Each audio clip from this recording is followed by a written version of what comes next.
every Ooh. time. Yeah, this is the second time it did it to me. It did it to me earlier. Did it to me earlier. Now, we should be good now. Okay.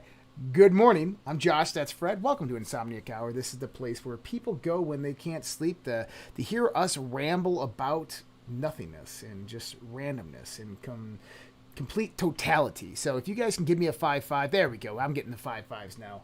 All right. 5-5 means that everything is sounding good. I apologize about that. It's just that's the second time that happened today. Well, you'd think like this is my first time that I've done this. Vince wants to join. Yeah, he doesn't even need an invite. He can just pop right in, buddy. No worries on that one. And so tonight we're doing part 2 of talking about esotericism and magic. I thought it would be nice for my good friend Amicus to join me because, well, he knows a little bit about this topic. He knows more about the ritualistic side. He's very well read on the topic, and it's interesting because there's such a lot of disinformation, especially on the topic of when you get into, to give everybody an idea, is about 1780 to 1800. The world of the esoteric was very well known, it was very well studied, and very well understood. This is pre the infiltration of the Masonic temples and other basically knowledge organizations. During the 1800s, you didn't have a lot of writings on these topics. If you did, they were very decentralized. And when they did come out, they were very more attributed to the mind and consciousness aspect than the actual traditional mysteries from the historian's perspective. What ended up happening, though, is in the late 1800s, you had a lot of the westernization of America actually going to Europe, and Europeans going to India. You had the Europeans actually ruling over India for a while, and you had this mixture of the cultures. And you had people like Madame Blavatsky and the Theosophist Society that derived out of this. You had a lot of Indian cities and monks and so forth coming to the United States and come to Europe, and they trained classically, and they taught a lot of this Eastern knowledge, this Eastern philosophy, and a lot of these esoteric mysteries to Westerners. See, to me, this presented a big problem because although it was trying to preserve a lot of the information that we had in a historical context, which was already established pre this, which a lot of it was destroyed 300, 700, 1600, around those time frames. A lot of this was destroyed during these time frames. The Crusades, the Moor Wars, this knowledge is destroyed. We had a resurgence, a renaissance in the 1700s with the spread in the Freemasonry lodges throughout the United States and throughout the world. And then we had the Theosophist Society, Blavatsky, come in. And they did nothing wrong per se, but this is what spawned what we know of as the New Age movement. So it sort of changed with... It was hijacked. Yeah, it was hijacked, 100%. It changed the flavor of the information. So a lot of the context that you see right now in the literature, which is 150 years old today, so we think, oh my God, it's old, it must be legitimate about the history of the world. It's actually not. So, for instance, I studied Hermeticism. I still study Hermeticism. A lot of what they would call the divine Pymander, the Philosopher's Stone literature, the Emerald Tablets of Thoth, these types of things. These are channeled pieces of information. These weren't like found documents that they recreated and retranslated. As you put it last night, the original Emerald Tablet was only supposed to have the one axiom on it, and that's it. That's right. Everything else is flavor. That's right. And so when you start looking at these, what you find is you have the Hermetic Order of the Golden Dawn in the late 19th century redeveloping a lot of these transcripts in these books. You had Yogi Book Publishing out of New York and Chicago. They were doing a lot of these, and they were taking original context, but this was tainted in a sense by the New Age movement, which was being infiltrated by what we know of today as Luciferianism.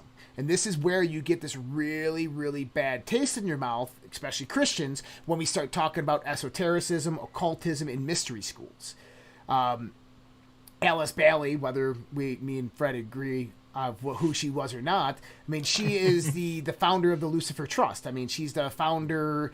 She hijacked a lot of Blavatsky's works and translated it into a script of Luciferianism. And a lot of this was translating the mysteries into science, but then leaving out the spiritual aspect, or leaving behind the spiritual aspect and trying to define these things in scientific perspective, which devoid yourself of that spiritual connection. I'm not saying that's what they did. I'm not saying that's how they did it, but there's a lot of this correlation, as you can see in the writings in the scripts in the 1900s and the resurgence, the renaissance of this New Age movement that we saw.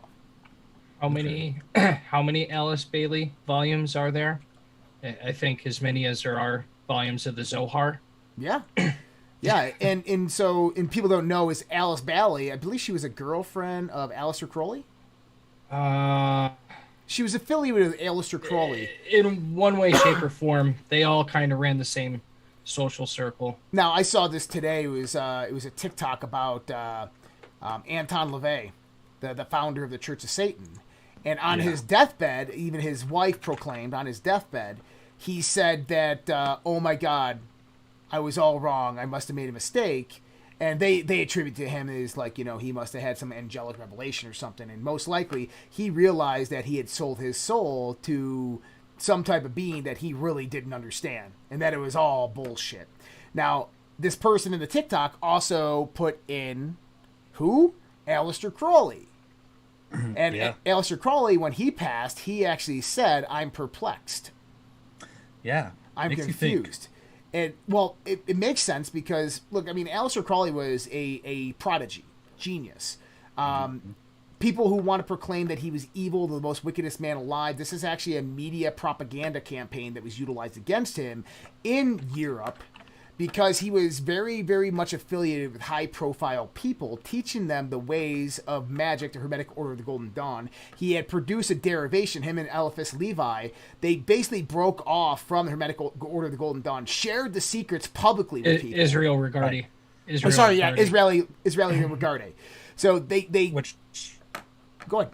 That information's sacred, correct? You're not supposed to just share it. Oh, yeah. No. And you actually have this separation of Israeli Regardi's branch of the Hermetic Order of the Golden Dawn in the early 1900s.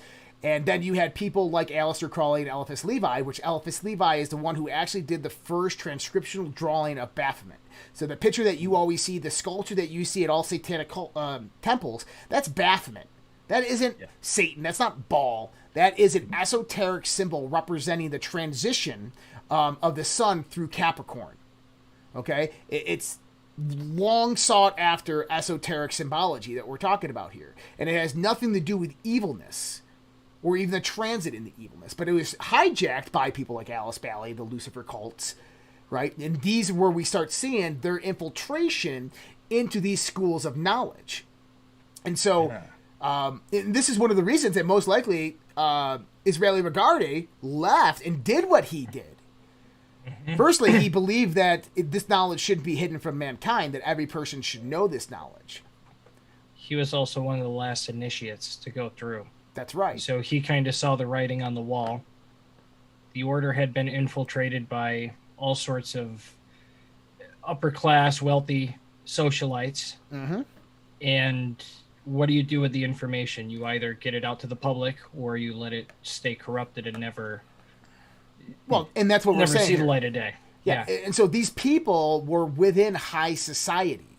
So you had these Lucifer cults that were being born, that were deriving out of the monarchies, out of these inbred family blue blood lines for the longest time. Communication was a lot easier. You had a lot of parties happening. This is the birth of the banking dynasties. Right?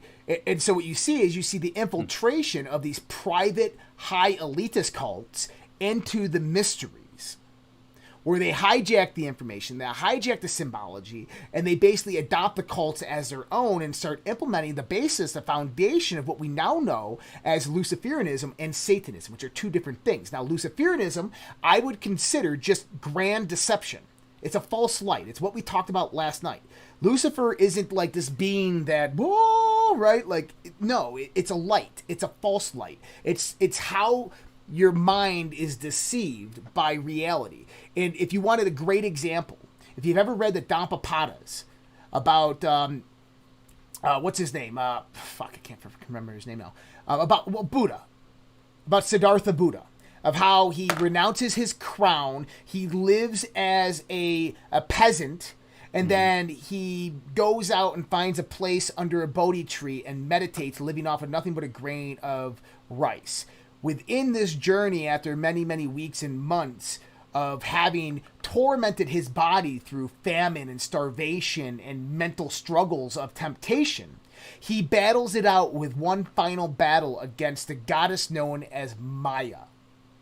Maya is defined as illusion in Sanskrit. Now, this battle that he has, Maya comes up and tempts him with beautiful broads, tempts him with a feast fit for a king. Okay? What is Maya? Maya is his brain, his imagination, producing hallucinations in front of him, tempting him to pull out to survive, right? It's instinctual.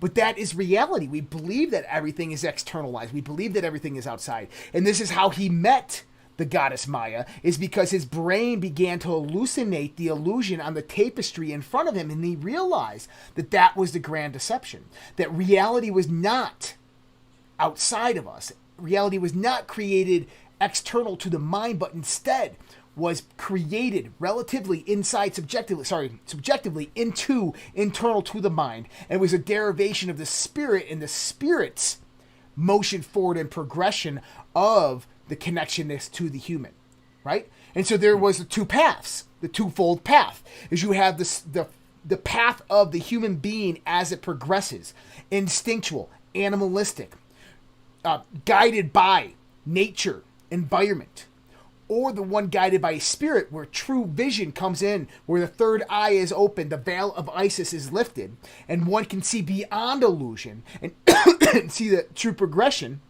of the spirit encompassing the body. Wow. So in a way, that was Lucifer. Maya is the equivalent of Lucifer. But here's the thing, is for Christians out there. Lucifer is not Satan. So when Alice Bailey goes out and creates the Lucifer Trust, it was not the Lucifer Trust, it was the... It's Lucius now. It's the Lucius Trust, right. This is the trust of deception. This is the publishing company that publishes all these books in their name. Right? They're the holders of knowledge. Now, we know about information these days, right? He who controls information controls the masses. Yeah. Now, that's why we say this is a Lucifer-dominated world. And it's dominated by the spirit of Satan. Mm-hmm. And isn't, like, CBS has the eye as their logo? Isn't that, like, the all-seeing eye symbol a Luciferian thing, or no? Not really. It's hijacked. No? Once again, it's hijacked. And so I was actually working on this earlier to kind of present to everybody and help everybody understand it, but I fucking obviously lost my notes.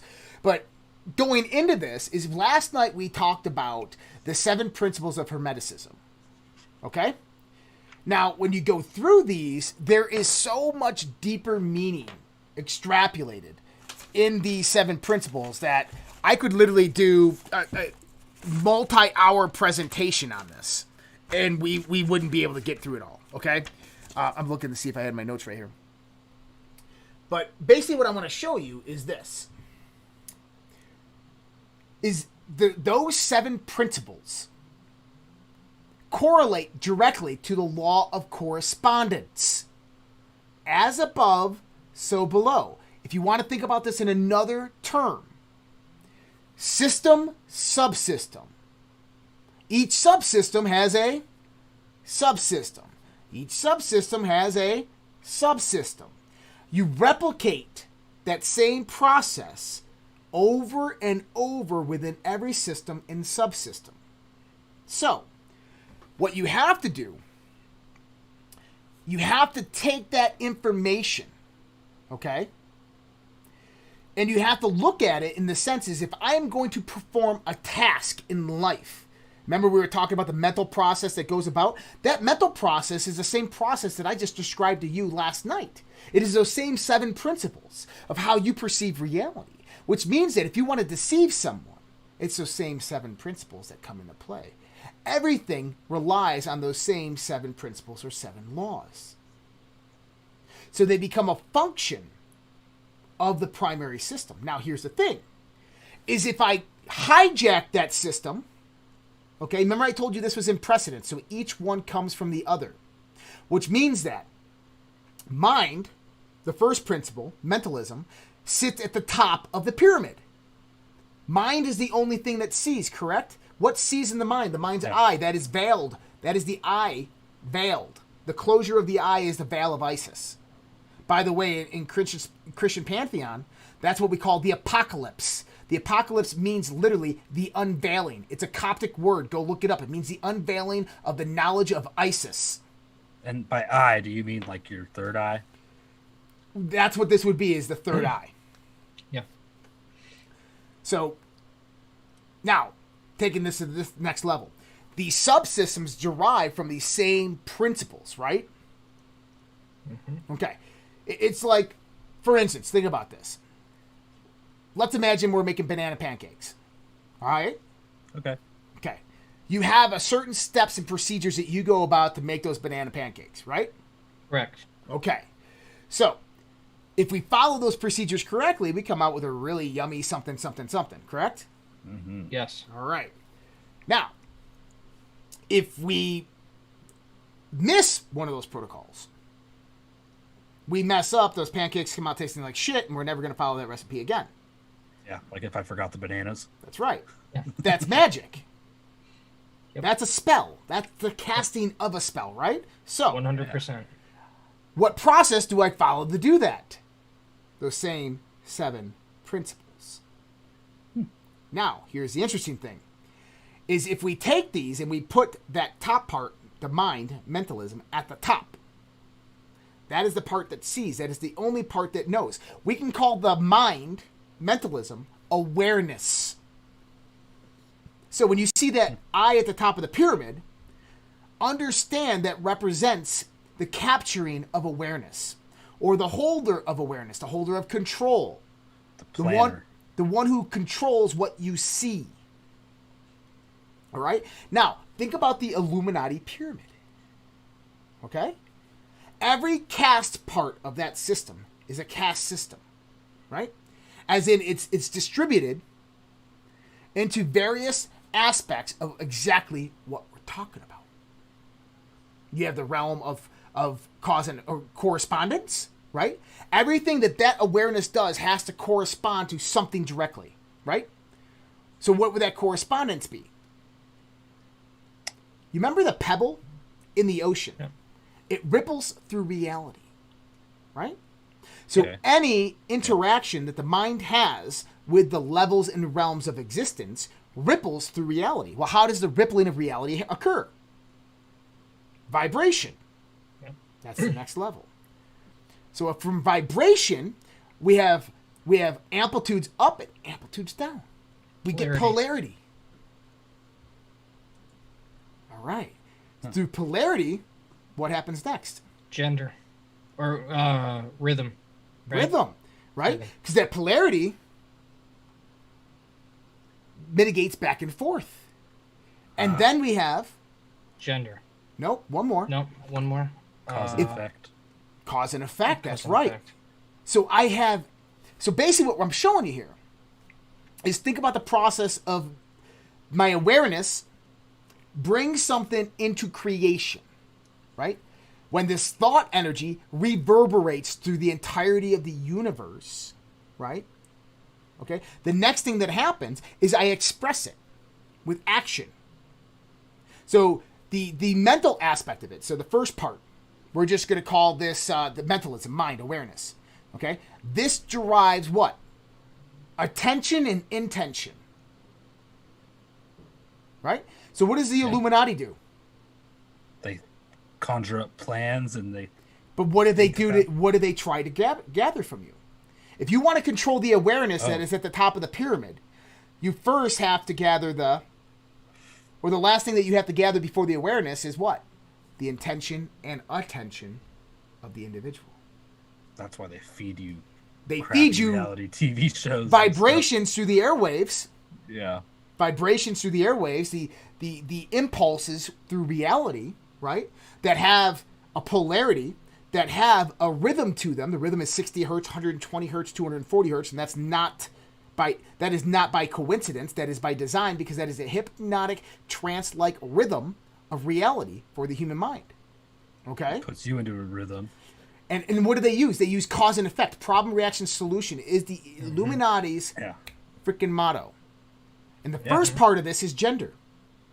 Now, why does that matter? Because gender is not what we think about. It's not sexuality. It's the representation of masculine and feminine energies. So we have implosive and explosive energies, right? Active and passive. Active and passive. So, how is media, information, weaponized? There's two representations of the information that come out and how they utilize them. We'd think that this was actually polarity, but it's actually gender. When you see information, Trump lost.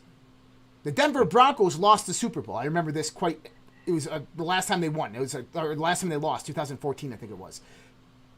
They lost the Super Bowl, and I was going down my street going home, and I see this 6-year-old boy in the middle of the street screaming, he was crying, and he's bowing down, he's yelling at God. Yeah. Now, that's twofold, isn't it? You have an expressive, explosive energy moving out from him, and you have an implosive anger eating away emotional energy digging inside of him. Mm-hmm. That is the manipulation of the gender. So, to start, if you want to manipulate a human being, an organization, or a group of human beings,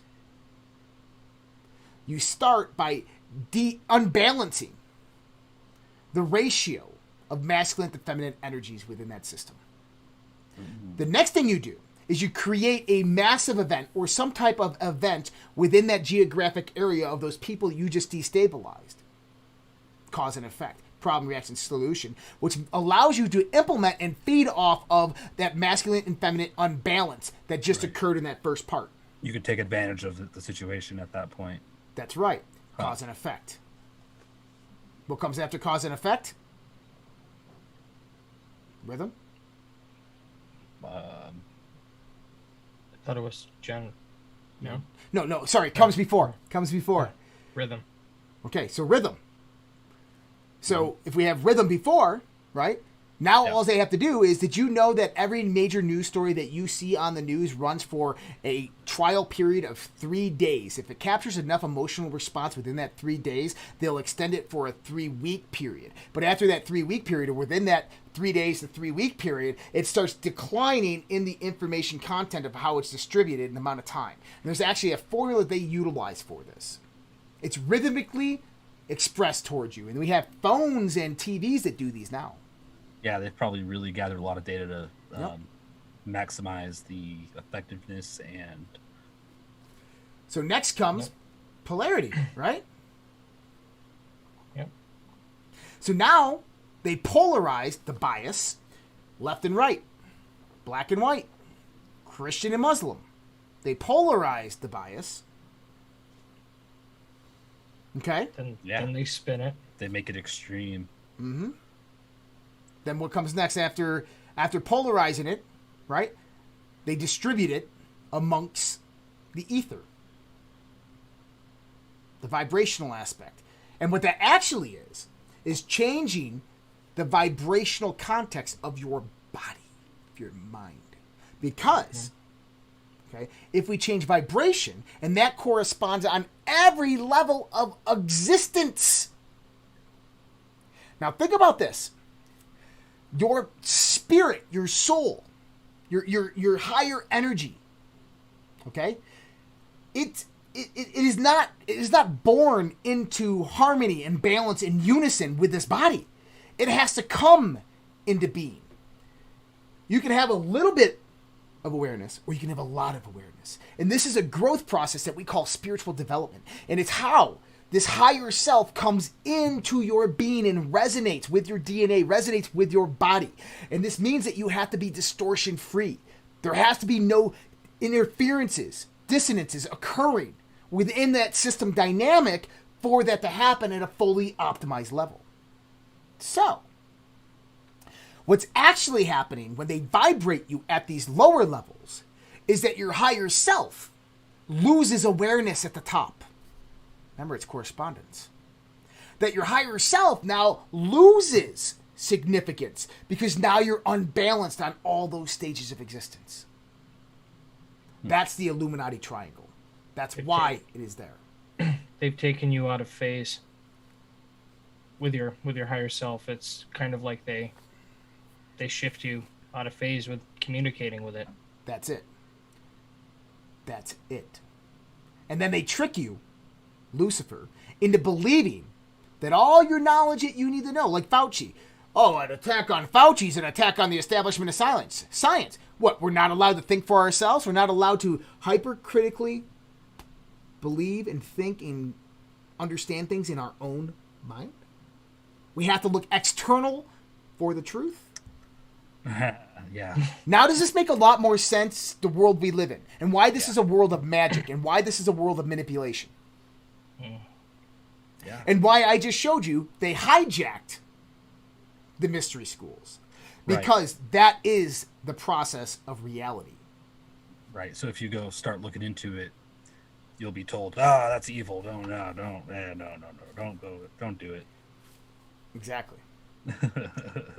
It's either don't do it, or they'll be like, well, here's a set of really weird, untested rituals that you need to do. They're unfounded. Here, try them out.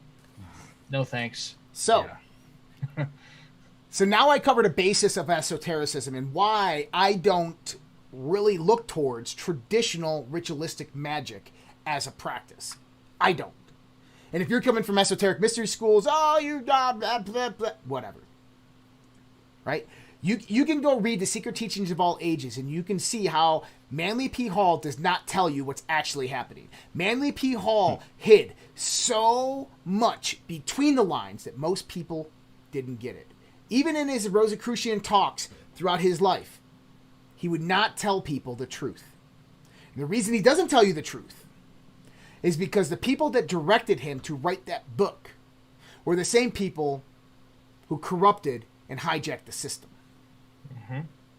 All right? And what they wanted for those people in the know was an establishment, a foundation of knowledge before it was all ruined. And I'm not saying it was all ruined. I'm not saying all the stuff that comes out of this shit was bad. One of the most prolific writers that I absolutely love from the 20th century, from the early 20th century. Yeah. It's a guy by the name of William Atkinson. William Atkinson? William Atkinson. He was a lawyer. And, This sounds familiar. well, there's some books that he wrote in an anonymous context. And I can't tell you which ones they are because it's probably only me that knows the one that he wrote. All right? But I did research many, many, many years ago on some certain books, and I found out who he was, what he was, and how he formulated multiple shell companies and wrote as different pen names. But he wrote some very, very... So how about this? Do you remember The Secret, the movie The Secret? Yeah. Okay. Do you know why The Secret was successful? Because it was backed by the deep state. Yeah, it had good marketing. Okay? Yeah. I got a secret to tell you. What if I told you everything you knew was wrong about reality, consciousness, Who was and behind universe? that, too? Oh, she's a good person. They're Yeah. really good people behind it. Bob Proctor and Joe Dispenza was in it. They're really good people behind it. And didn't they get interviews on, like, Oprah and Oh, yeah, stuff like absolutely. that? Absolutely. Yeah. And listen, Bob Proctor, the guy who was in the movie, who is really the only one that I know of to date who can practice fully the law of attraction and actually understands it. And he will tell you the movie doesn't do justice to what it actually is. Okay? And he's read a lot of the books that I read, and he's just an amazing human being. I'd love to interview that guy, but he's getting up there in age. But he is a master at magic. That guy, Bob Proctor. If you don't know who he is, check him out. But The Secret, I don't think it was intentional, but it was a marketing campaign to sell a product and a service. And that's exactly what they did.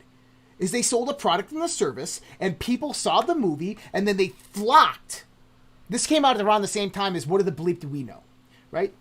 And these people flocked to these people of knowledge. You had Dr. Quantum. You had Joe Dispenza, right? This is how Joe Dispenza kind of like got known to the mainstream, was through What the Bleep Do We Know. And so here's the thing is, the actual scientific interpretations of the movie, What the Bleep Do We Know, Deepak Chopra, all these things, is not actually correct. It's actually very new agey and very wrong. But people eat it up because it's a marketing campaign. And this is how they utilize information against us. Now, here's the thing is, the Secret was based upon the law of attraction. Now, I just gave you the 7 principles of Hermeticism. Did any point into did I say the law of attraction? You did not. I did not. Do you know why? You don't have to.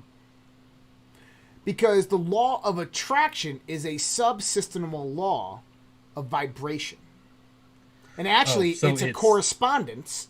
It's implied, basically. It's implied, but it's a correspondence of various laws working together in a process, in a magical sequential process. In order to attract what you want in life, I got a quote right up here. This is one of my original quotes, and I hold it on my wall. I'm not a narcissist, I swear. But men do not attract what they want. Men attract what they are. What are you? Now think about this. How many things do you want in this world that you never get? Oh, everything. But guess what? You get everything derived from your habits, behaviors, from your rituals, your routines, and from your actions and your influences. But there still is luck, right? Luck is simply law not yet understood. Because I get lucky, man. Well, you get lucky because there is something subconsciously guiding you towards that direction. Now, think about this. And I've explained this before, is we have the optimization theory, we have energy exchange, right? There is only one thing this is what I learned for many, many, many years of reading esoteric, mystery school types of books and delving into meditation of knowing myself, is there is only one thing that ever occurs in the entirety of the universe. That's it. One thing and one thing only. And any scientist and any physicist, they want to argue me on this point, show me the proof. Any occultist who wants to show me anything other than this, show me the proof. I'll wait. Anybody in the chat? Is the only thing that ever happens is two systems come together and they exchange energy. That's it. The only thing that ever happens in the universe is energy exchange. Period. That's it. Yeah. Science can't even define energy. Yeah, right. I've tried to think of something to the contrary of that, and I believe you're right. So if that is the only process that occurs in the universe, what flow, sequential flow, does that process follow? Or what laws does that process follow? Hermeticism. It has to be the same basic principles, doesn't it? They have to be derived from the same context on a scientific perspective. So it's kind of a back and forth type deal. Well, let me ask you this. Go to the law of gender, or the principle of gender. Does gender manifest in the universe on a physical property state? Yeah. Mm-hmm. Huh. Not going to show you pictures, but... No, but we all understand that, right? Yeah. Okay. Absolutely. What else? Tell me other examples. Give me other examples of everything we're talking about here. Let me see. Anything that's measured on a degree scale. What would we call that? In what way? Polarity. Polarity. Does science go out and measure things on scale? Isn't that the basis of quantum physics? All the time. That is the Rhythm. basis. Rhythm. Do we see rhythm in the universe? You have cymatics. You have patterns. Music. Okay, let's keep on going. Polarity. I mean, everything has its opposite. Mm-hmm. What about cause and effect? Isn't Yeah. that a Newtonian law? For every action, there's an equal and opposite reaction. Yep. What are the other Newtonian laws? We Newtonian lagging? laws? Yeah, I don't know. Oh, shoot. Hold on. I think we're good. I think we're good now. Okay. Are we good? I think Something so. happened? I was lagging a little bit, so Okay. I didn't even see anything. I think we're good. What are the other Newtonian laws? all right. So the first I'm law: gonna an object will not change its motion unless a force acts on it. An object in motion stays in motion unless acted upon by a net or resultant force. Okay? Yeah. Now, the second law is a force of an object is equal to the mass times its acceleration. Law of inertia, right? Yeah. The third law, when two objects interact, they apply forces to each other in equal magnitude in opposite direction. Every single one of these Newtonian laws is talking about what? A principle. Energy Exchange. exchange. Yeah. Every single one of them. Bingo. Now go into the natural laws. Electromagnetism, the weak nuclear, strong nuclear, gravitational. What do they talk about? Energy exchange. Energy exchange. Or the quantum entanglement and whatnot. Energy exchange. Energy exchange. Two Even systems when you- have to come together. Even when you break down the holographic theory, that's still energy exchange. Man, is it? Hold on, let me see if it's me having the lag. Well, obviously it's me. Now we're good on CPU usage. We're not redlining over here. Okay. It seems like we're good. It looks like I'm lagging over here, but I'm just checking it on here. Looks good on live. Okay, is everybody saying anything? Okay, good. So, now go back here. So cause and effect. Cause and effect we can actually attribute to all Newtonian physics. Because all Newtonian physics is talking about interactions of energy. Newton was a hermeticist. And Was Newton was he? a hermeticist. Absolutely. Yeah. So, Wow. gender manifests on the basis of energy exchange. I don't know if I completely understand the whole gender principle. I understand, like, obviously how it's manifested, but I don't understand the deeper. There's a lot more to it. The best definition I can give you is masculine energy.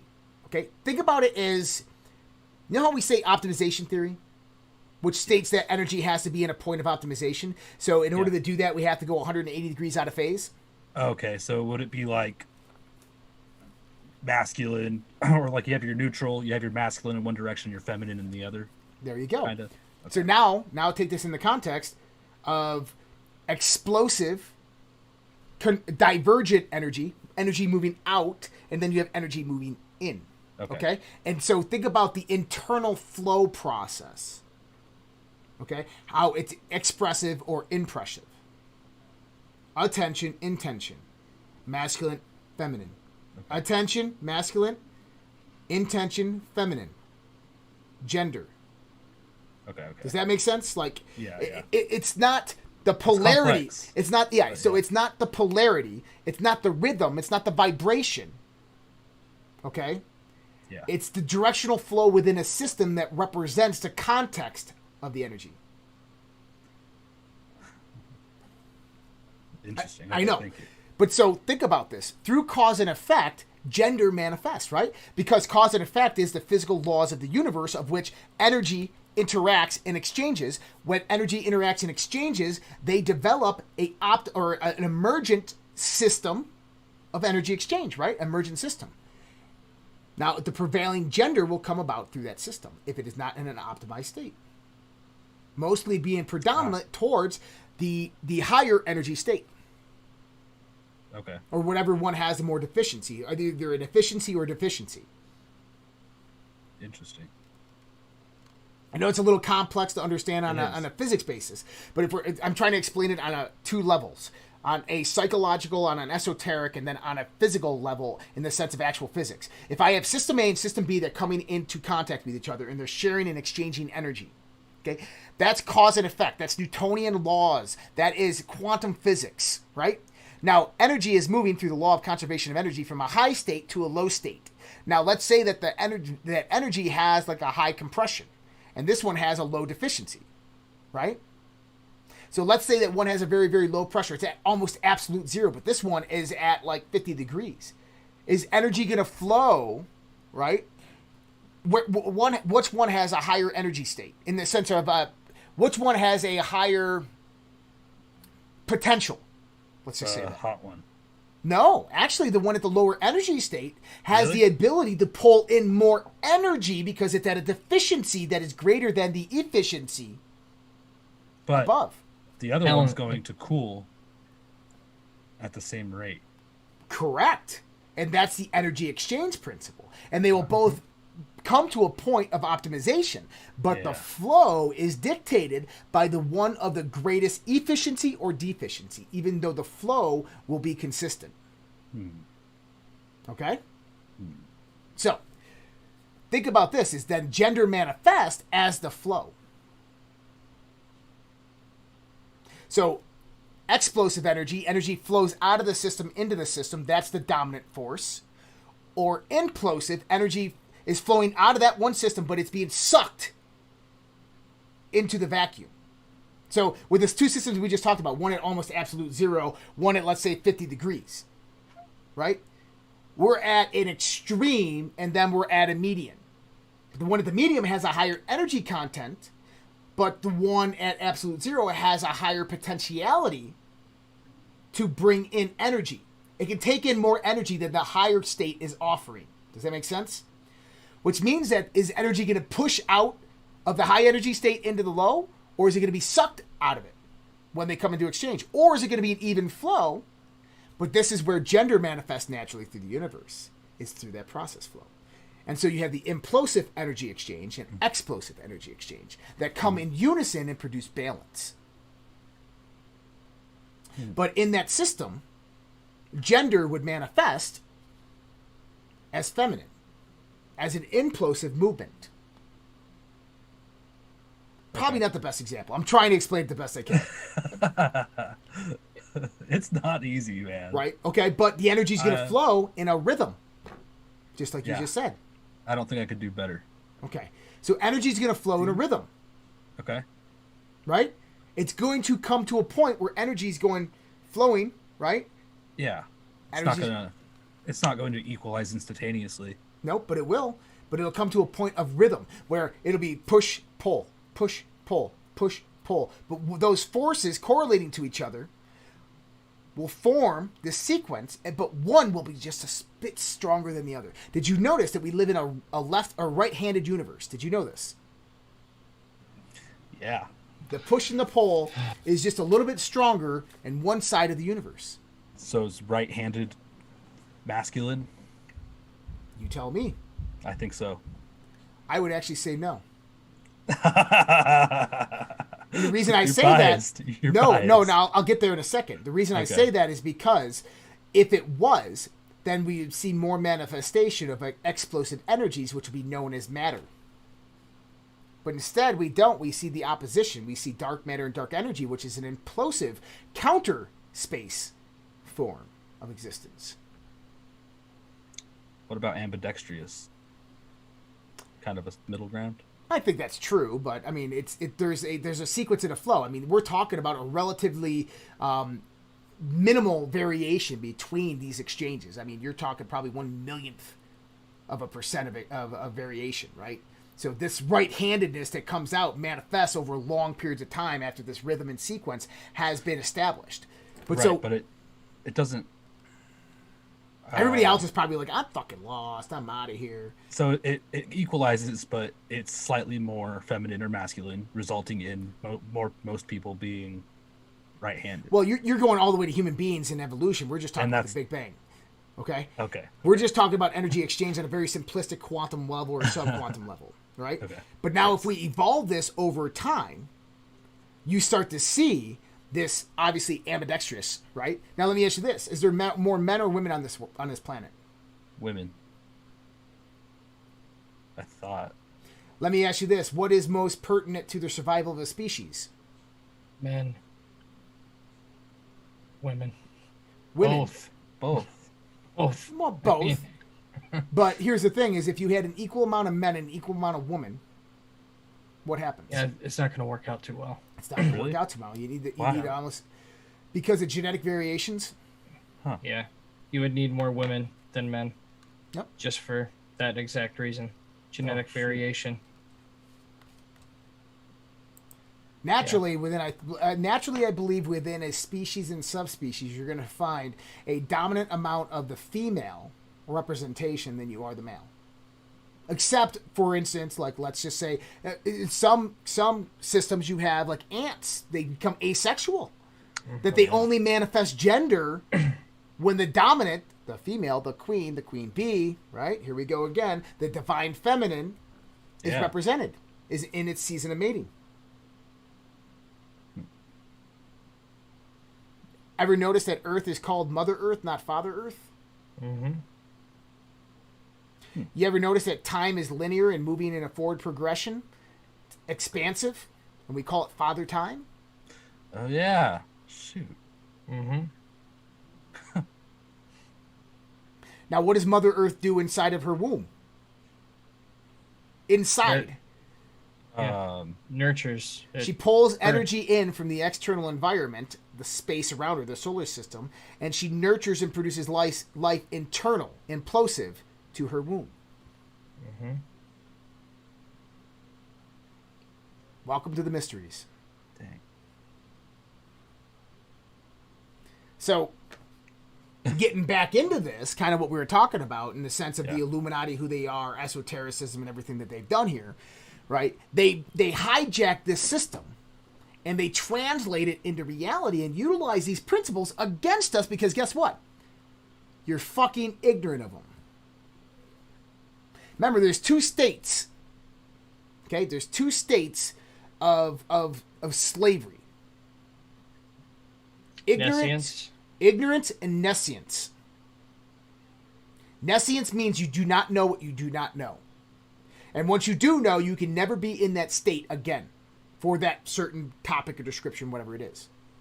But ignorance is a continuous state.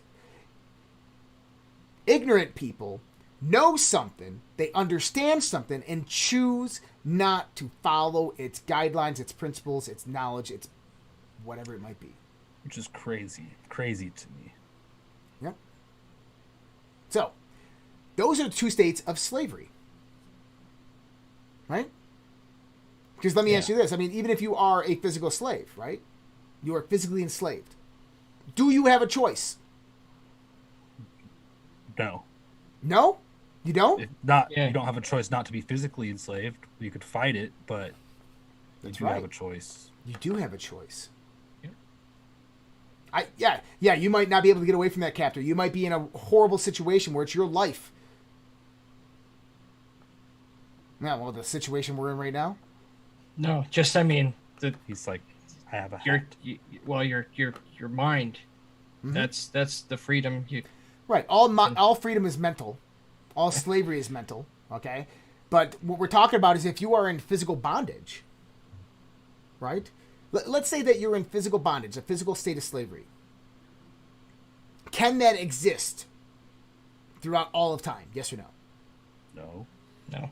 No. Why can't it? Because you die.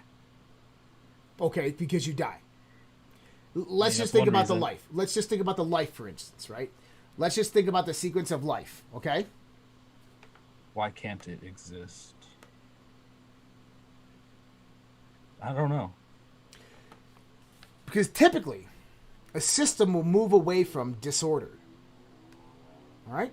Now, think about optimization theory. Think about any theoretical model that you have there, right? If I'm at a system of optimization, which is freedom, and now all of a sudden I'm in a system of slavery, That's disorder, chaos, right? All systems move towards a point of entropy, right? Back to the base fundamental state of optimization or balance or equilibrium. It's against universal law and principle. It can't sustain that. Something's going to come along and try to free you.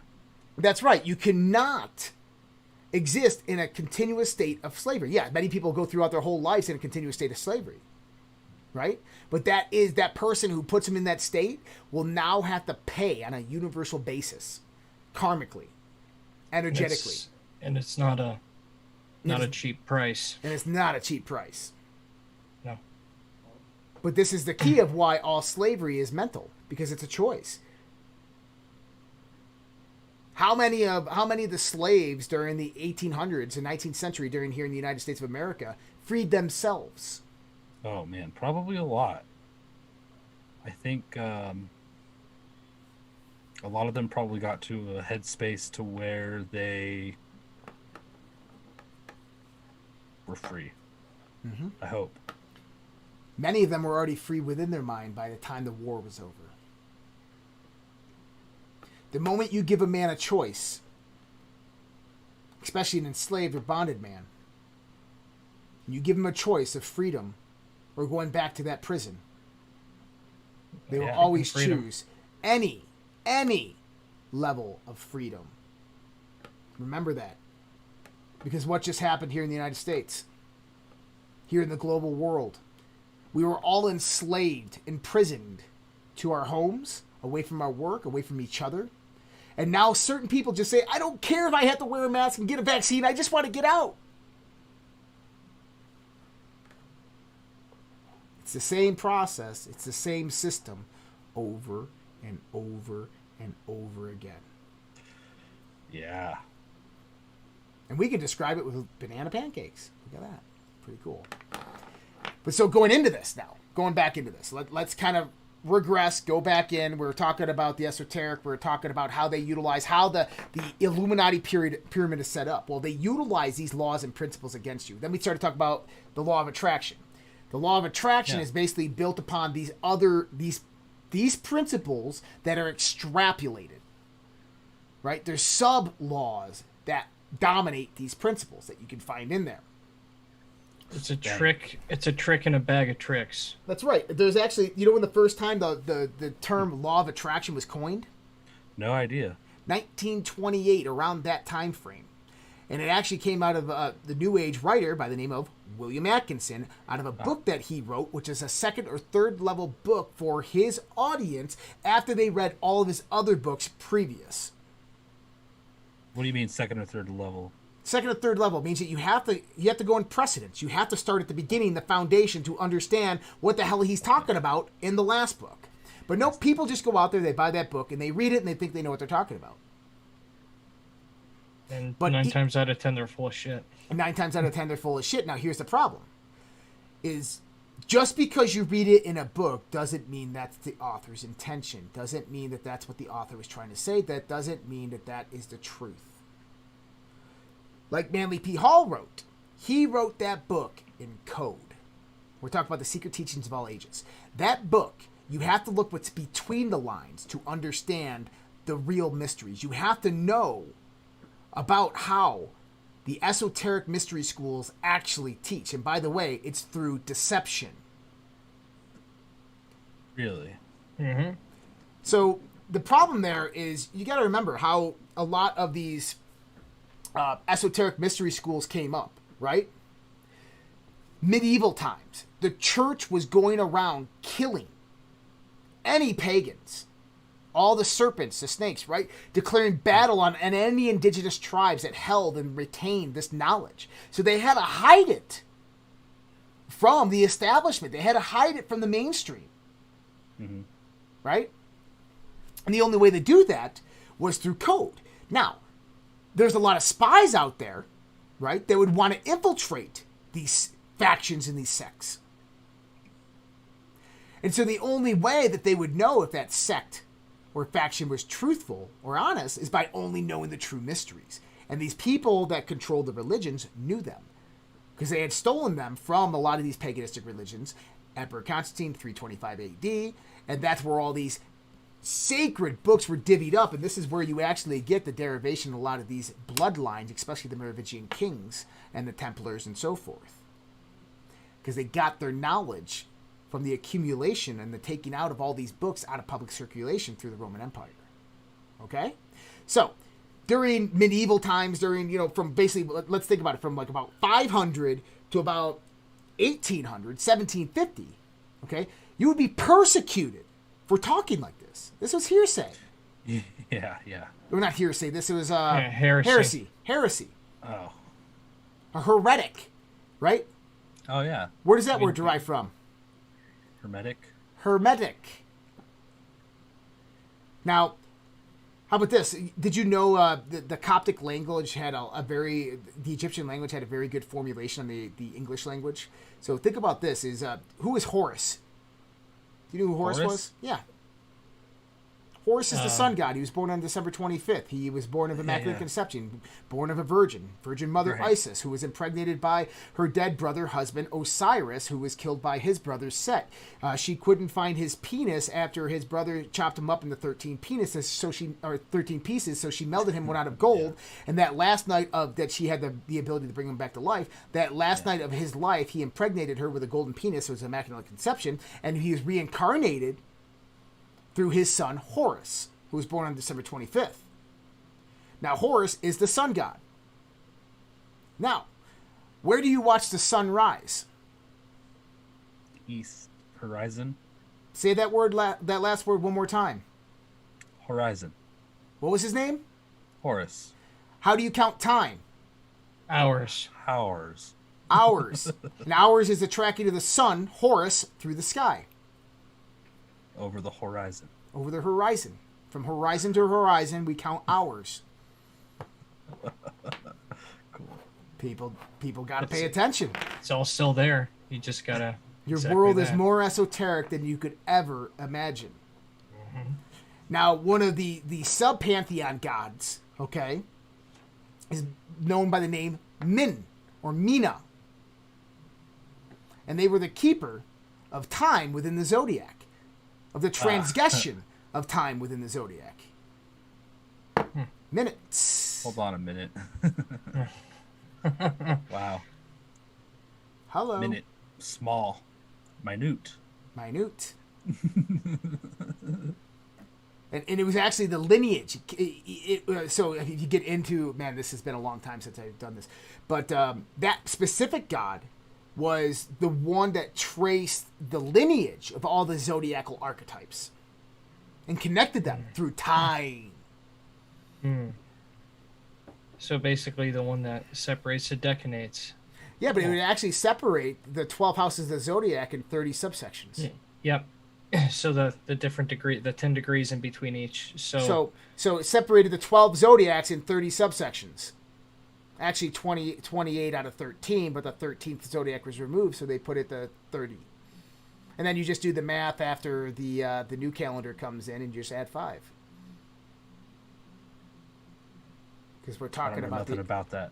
Well, because the zodiac was utilized as their first original calendar, and what we're doing is dividing. The Min was dividing it into 30 subsections of the 12 zodiacs, 12 months, 30 days of each. And in between each zodiac, there's 30 degrees, so roughly 10 degrees between each. So that'd be 360 subsections, 360 degrees of a circle.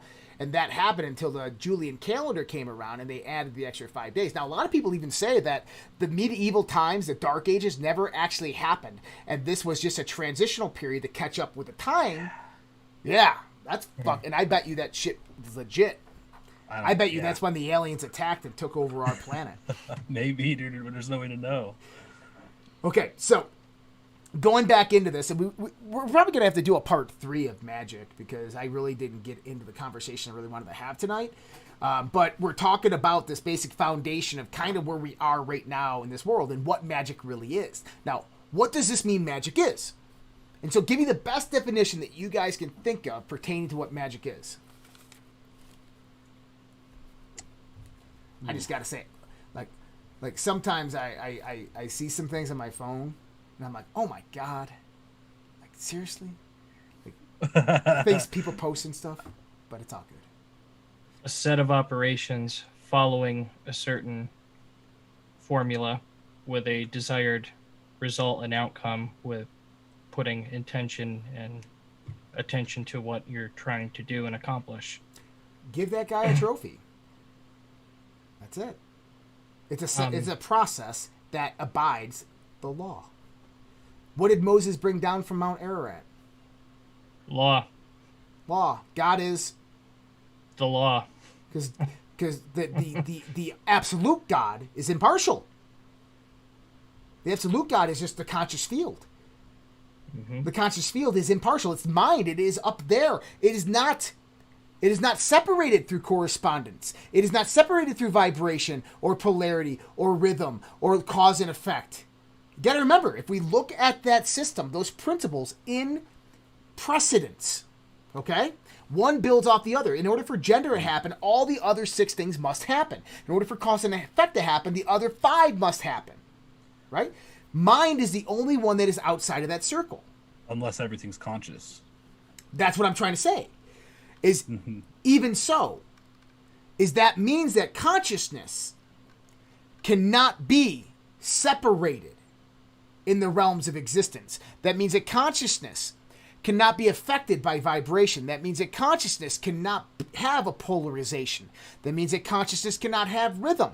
That means that consciousness cannot be the doer of cause and effect. That means that consciousness or God cannot have gender. Therefore, it is derived that it is impartial and that it is the bringer of law, because that is the only thing that it can do.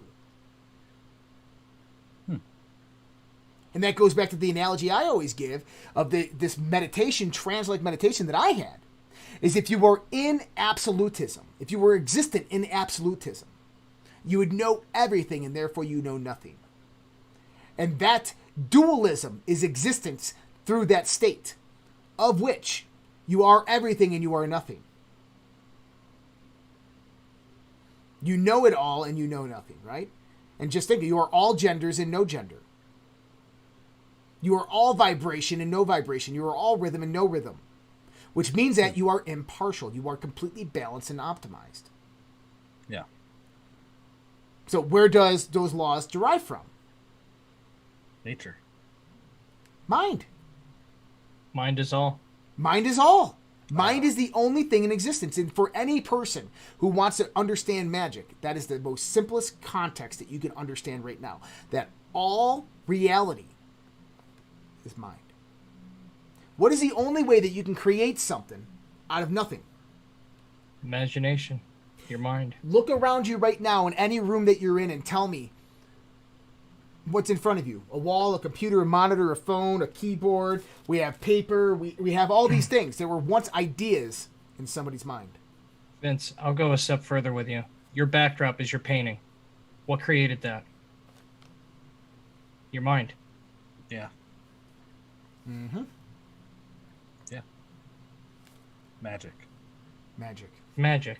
Well, magic is a process. It's a process of flow, right? So we have to understand these principles, and then when we apply these principles to our life through habit and behavior, right? Because once we get that established through our belief system will produce habit and behavior. From the habit and behavior are defined by rituals and routines. Rituals and routines bring about our actions and influences. Our actions and influences interact with the world. Now, this is where this interesting part comes into play. I wanted to say it earlier, right? Mm-hmm. But what part did I say was attention, intention? What part did you say it was? Shoot. So mentally, so think about this. Take that same 7 principles and put it into your subsystem. You, Vince, Okay. Yes. or Amicus. Okay, you have mind. That is at the top of the precedence. Okay? Now, what comes out of mind? Attention. An intention. There you go. Thank you. Right. Yeah. Attention. Now, and intention. although, why does it manifest as a masculine and a feminine? Because gender hasn't come into play yet, has it? But it has. See, we live in a subsection, a subsystem of the divine. Okay, so within We that are not first the step- ultimate mind. You're not the absolute mind. So this means that there's levels above you of which these things are manifesting. Therefore, your mind derives from these upper levels of gender. Does that make sense? The way I'm kind of thinking of this is that inside that first step, you have every step.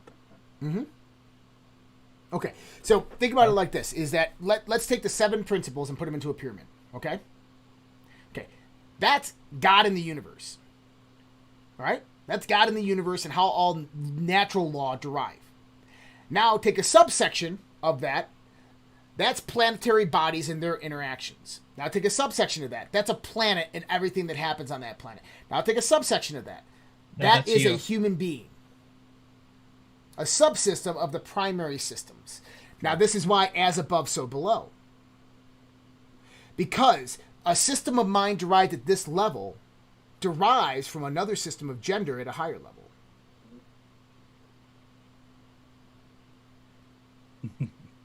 That's confusing.